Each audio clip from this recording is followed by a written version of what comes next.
여러분 기도 생활 잘 하고 계십니까?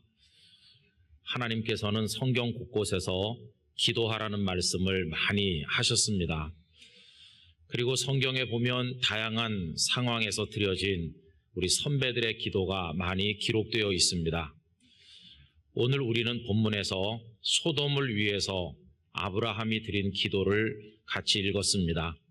그런데 이 아브라함의 기도는 생각해 보면 참 이상한 점이 많다, 이거를 발견하게 됩니다. 우선 첫 번째로 이상한 것은 기도가 중단되었다고 하는 것입니다. 끝까지 계속하지를 않았다는 것입니다. 아브라함께서는 소돔을 위하여 기도하는데 의인이 50명이 있어도 소돔을 멸망시키시겠습니까? 이렇게 질문하는 형식으로 기도를 올렸습니다. 그 내용이 오늘 본문 24절입니다. 우리 다시 한번 읽어보도록 합시다. 그 성중에 의인 50명이 있을지라도 주께서 그곳을 멸하시고 그 50의인을 위하여 용서하지 아니하시리이까. 이 아브라함의 질문 형식의 기도에 대한 하나님의 대답이 26절인데 역시 같이 읽어보도록 하겠습니다. 여호와께서 이르시되 내가 만일 소돔 성읍 가운데에서 의인 50명을 찾으면 그들을 위하여 온 지역을 용서하리라. 아멘. 그리고 아브라함은 45명, 40명, 30명, 20명, 10명에 이르기까지 모두 6번 기도를 하였습니다. 그리고는 그게 끝이었습니다. 왜 의인이 9명 있으면, 의인이 8명 있으면 이런 식으로 계속해서 기도를 이어나가지 않고 거기서 기도를 중단했을까 하는 것이죠.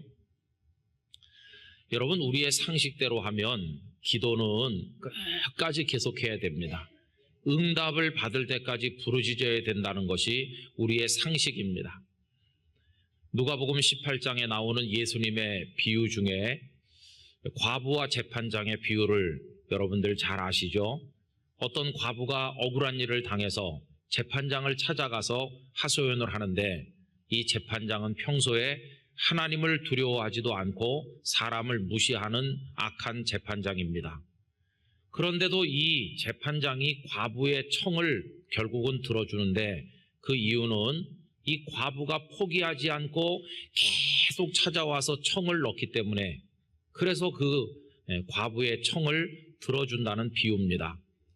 여러분, 이 비유를 말씀하신 목적이 무엇일까요?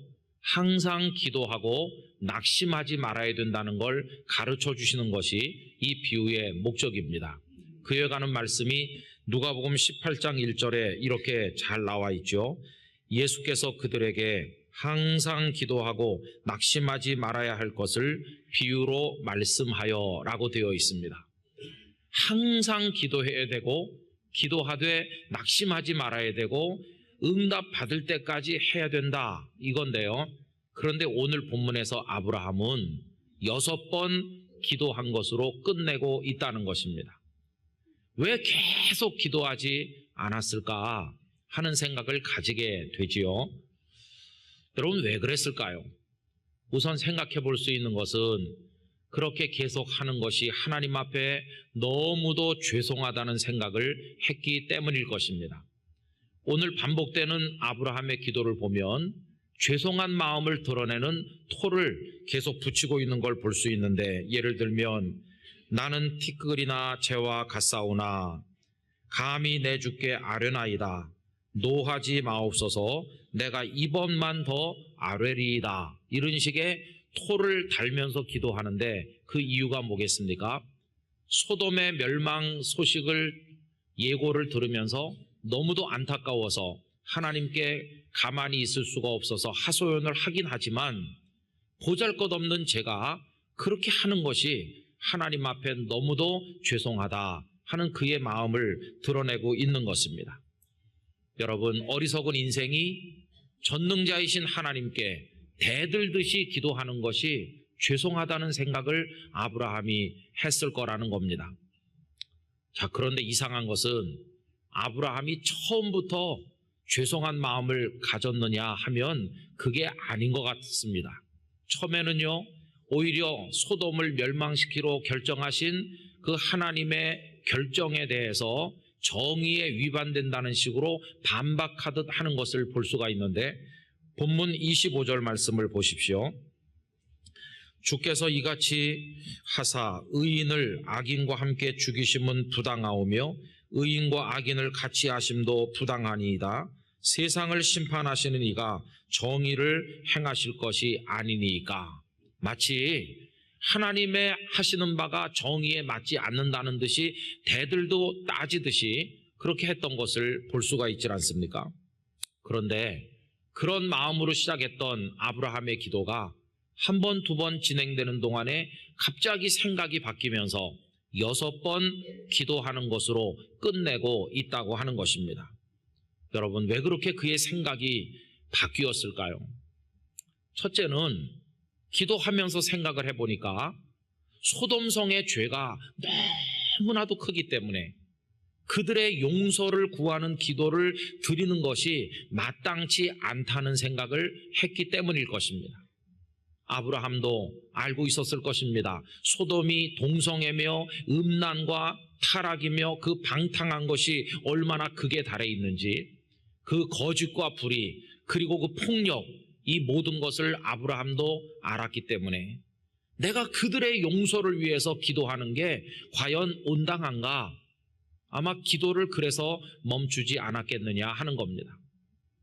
그 다음에 또 한 가지는 소돔의 멸망을 결정하신 것이 어떤 사람이 아니라 모든 것을 가장 잘 아시고 가장 적절하게 판단하시며 더구나 불쌍히 여기는 사랑까지도 많으신 하나님께서 내리신 결정인데, 하나님께서 그렇게 결정하셨을 때는 무슨 이유가 있는 게 아니겠습니까?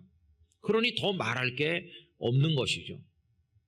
그리고 세 번째로는 아브라함은 의인 50명 있으면 하고 시작을 했는데, 가만히 기도하며 깨닫고 보니 하나님 앞에서 의인임을 자처할 수 있는 사람이 50명은커녕 단 한 명도 없다는 것을 깨닫게 되었을 때 자신이 드리는 기도가 얼마나 무의미한가 하는 것을 알지 않았겠습니까? 여러분, 한마디로 말하면 왜 아브라함의 기도가 중단됐을까?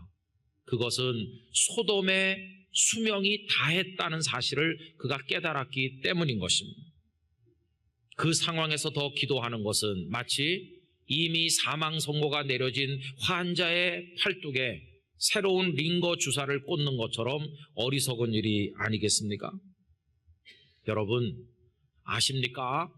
하나님께서는 기도를 하라고 말씀하시기만 하신 것이 아니라 더 이상 기도하지 말라고 말씀하시기도 했다는 사실을 아시나요?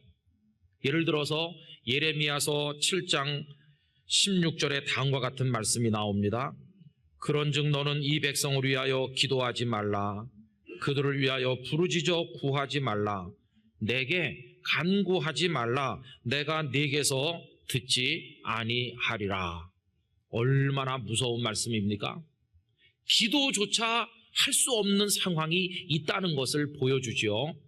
여러분, 예레미야 선지자 당시에 그 남한국 유다는 얼마나 타락하고 죄악이 가득했는지 하나님의 심판이 이미 결정되었습니다. 하나님께서는 유다를 바벨론 왕 느부갓네살의 칼에 넘기기로 이미 결정하셨습니다. 심판이 이미 결정되었기 때문에 그 상황에서 기도하는 것은 의미가 없었다 하는 것입니다. 아브라함도 소돔을 위해서 더 기도하는 게 무의미하다는 걸 깨달았기 때문에 거기서 기도를 중단한 게 아닌가, 이런 생각을 해보게 되었습니다. 오늘 33절은 참 마음 아픈 탄식을 느끼게 만듭니다. 하나님께서는 작정된 대로 소돔의 멸망을 위해 가시고 더 기도할 용기를 잃어버린 이 아브라함은 고개를 떨군 채 자신의 처소로 돌아가는 모습을 기록하고 있지 않습니까? 여호와께서 아브라함과 말씀을 마치시고 가시니 아브라함도 자기 곳으로 돌아갔더라. 이제 다 끝났어. 소돔은 이제 끝난 거야. 더 기도할 수도 없어. 이 비참한 절망감이 아브라함의 가슴을 가득 채웠으리라 생각이 됩니다. 교우 여러분, 그동안 우리는 북한의 핵 소식이나 미사일 개발 소식을 뉴스로 접할 때마다 얼마나 많이 염려했는지, 그리고 걱정하면서 두려워하기까지 했는지 모릅니다. 그러면서도 한편으로는 그래도 대한민국 땅에 교회들이 있고 나라를 위해 기도하는 성도들이 있는데 설마 하나님께서 이 땅을 심판하시겠나 생각하면서 우리가 마치 대한민국의 의인 10명이라도 되는 듯이 생각을 했던 때가 많이 있질 않았습니까? 그런데 여러분, 요즘에 저는 점점 두려운 생각이 많이 듭니다. 우리나라가 더 이상 기도조차 할 필요가 없는 소돔이나 남한국 유다처럼 되어가는 것은 아닌가 염려될 때가 많다는 것입니다. 그런 절망이 저의 마음속에 찾아오는 때는 언젠가 이 땅에 하나님께서 너무도 미워하시는 온갖 음란과 타락이 가득한 것을 볼 때, 거짓과 불의가 가득한 것을 볼 때, 그리고 하나님께서 원치 않은 일들이 심지어는 거룩해야 될 교회 안에서조차 자행되는 그런 모습을 볼 때, 그때 마음이 무너져 내리고 우리에게 정말 희망은 있는 것일까? 이런 절망을 느낄 때가 있다는 것입니다.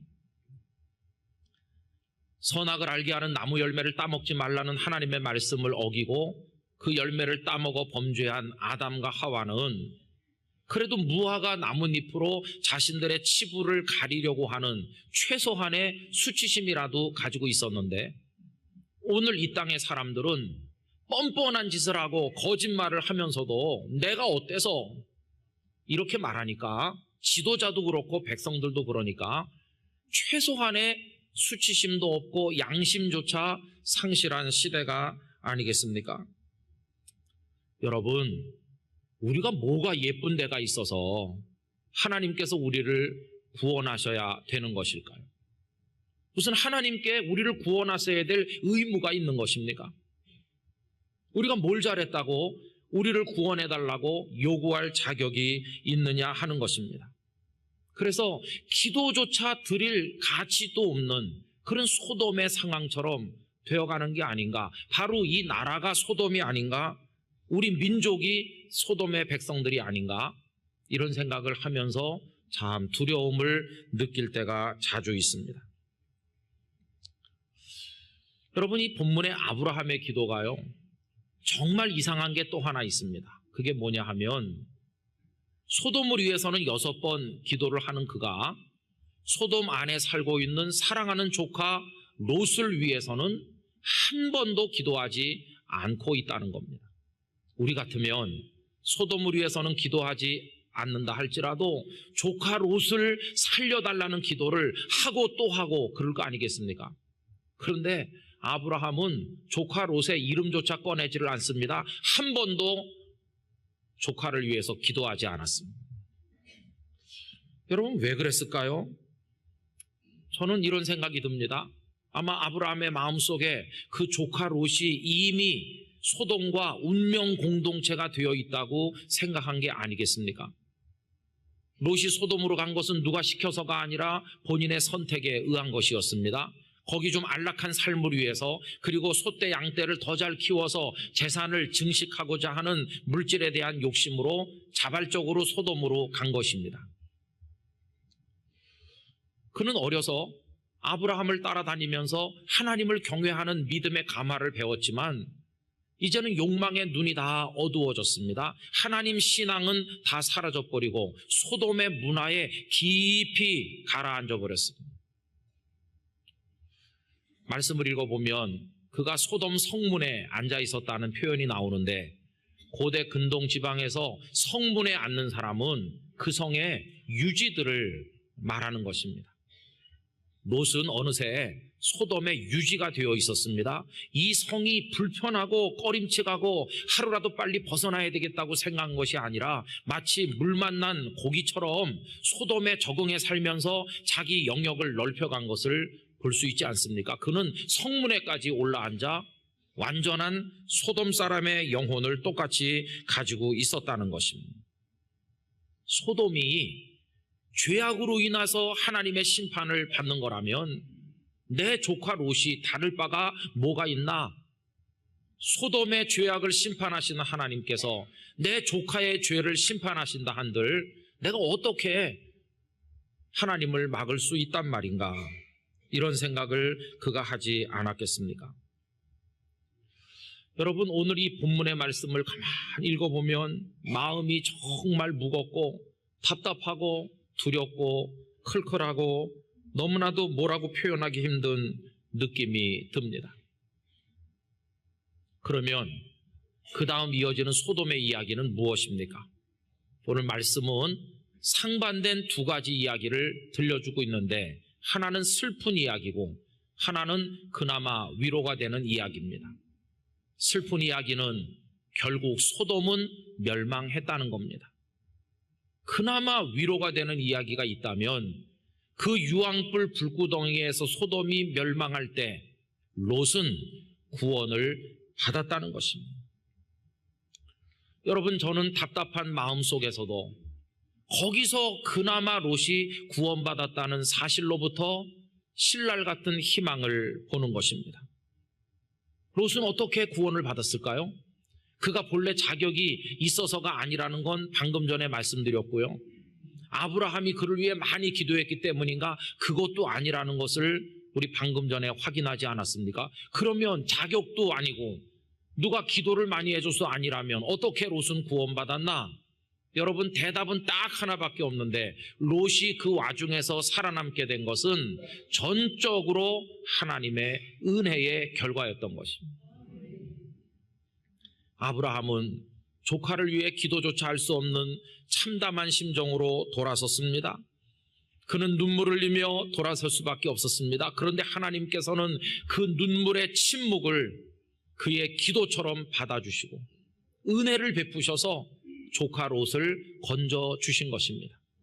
그것에 관해서 창세기 19장 29절이 이렇게 기록하였습니다. 하나님이 그 지역의 성을 멸하실 때 곧 롯이 거주하는 성을 엎으실 때에 하나님이 아브라함을 생각하사 롯을 그 엎으시는 중에서 내보내셨더라. 아멘.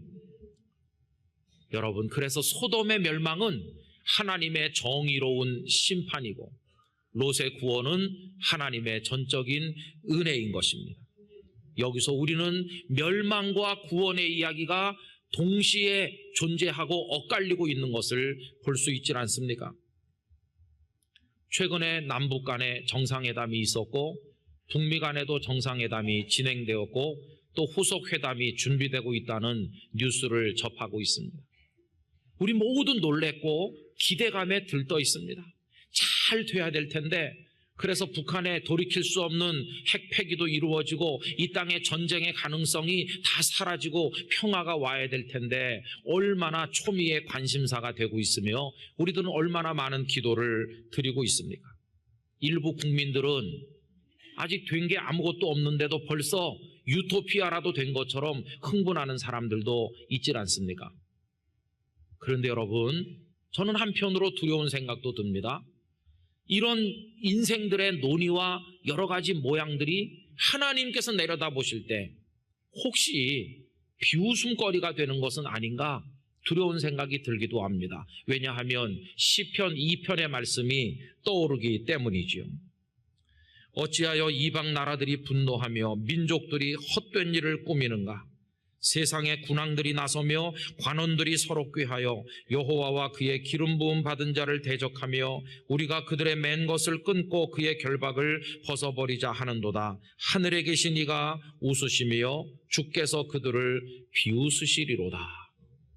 우리 눈앞에서 벌어지는 것들이 하나님의 비웃음거리가 되면 안 될 텐데 그런 생각을 가지게 되는 것입니다. 저는요, 우리가 소돔 바깥에 살면서 소돔을 멀리서 바라보며 기도하던 아브라함의 입장에 있다면 얼마나 좋을까, 이런 생각을 해보기도 하는데, 여러분, 우리는 불행하게도 롯의 입장에 서 있습니다. 롯은 소돔성 안에 있었던 것처럼 우리도 대한민국 안에 있습니다. 대한민국의 기쁨이 우리의 기쁨이 될 것이고, 대한민국의 고통이 우리의 고통이 될 것이고, 대한민국의 흥망성쇠가 우리 각자의 흥망성쇠가 되도록 우린 그 안에 있으면서 이 나라와 하나로 연결되어 있는 게 오늘 우리의 입장인 것입니다. 여러분, 이 상황에서 여호와 하나님을 경외하는 우리들은 어떤 마음을 가져야 될까요?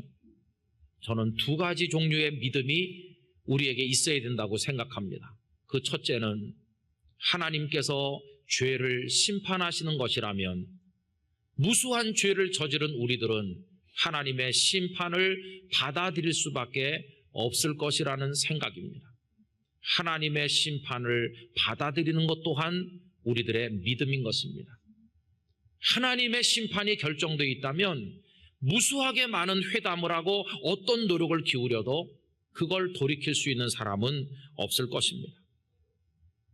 두 번째 종류의 믿음은 정반대로, 그러나 그 멸망의 와중에서도 롯을 건지신 은혜로우신 하나님을 바라보면서 우리들은 하나님의 그 은혜를 사모하며 우리를 이 와중에서 건져주시기를 기다리는 믿음을 가져야만 되겠다는 것입니다.